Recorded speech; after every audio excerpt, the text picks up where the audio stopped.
तो हम बात करेंगे कि चाइल्ड डोमेस्टिक वायलेंस के हवाले से इस वक्त पाकिस्तान में बेशुमार केसेस सामने आए, लेकिन हमें दूसरी तरफ ये भी देखना चाहिए कि ऐसे केसेस की वजूहात क्या हैं।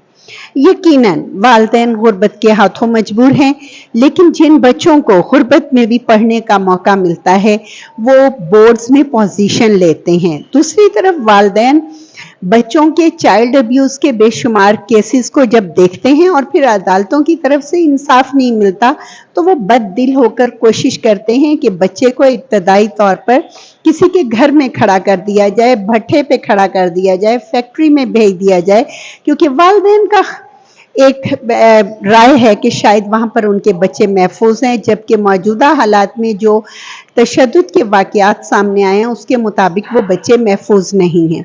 लेकिन तीसरी तरफ जब जायजा लिया जाता है तो हुकूमत पाकिस्तान ने कभी भी एजुकेशन को प्रायोरिटी पर नहीं लिया।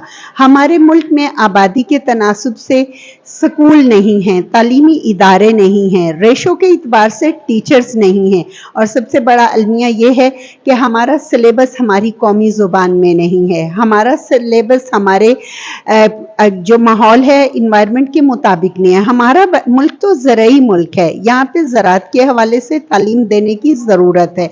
यहाँ पर बच्चों को टेक्निकल इदारों की तालीम प्राइमरी सतह से देने की ज़रूरत है ताकि वो बच्चे माशरे में मुफीद शहरी बन सकें। हम जब बच्चों पर तशद्दुद देखते हैं तो हम सब के दिल दहल जाते हैं, हमारा दिल रोता है, हमारे जहन मफलूज हो जाते हैं। लेकिन ये सिर्फ चंद केसेस सामने आते हैं, बेशुमार केसेस हैं जो मंजरे आम पर ही नहीं आते। अपने बच्चों को 25A के तहत अगर आप तालीम का हक देना चाहते हैं तो रियासत की जिम्मेदारी है कि वो उनके सिलेबस को कौमी ज़ुबान में लाएं, टेक्निकल तालीम प्राइमरी सतह से मुतारिफ करवाएं, क्योंकि वालिदैन इस खौफ के साथ बच्चे को टेक्निकल और घरेलू मजदूर बच्चा के तौर पर भेज देते हैं कि शायद वो मुस्तकबिल में कोई हुनर सीख कर मुफीद शहरी बन सके। तालीम के बगैर जिंदगी अधूरी है। आइए मिलकर आवाज़ बुलंद करें कि हम सबका पाकिस्तान है और इसे खुशहाल और बेहतर करने के लिए हम सबको तालीम को आम करना होगा।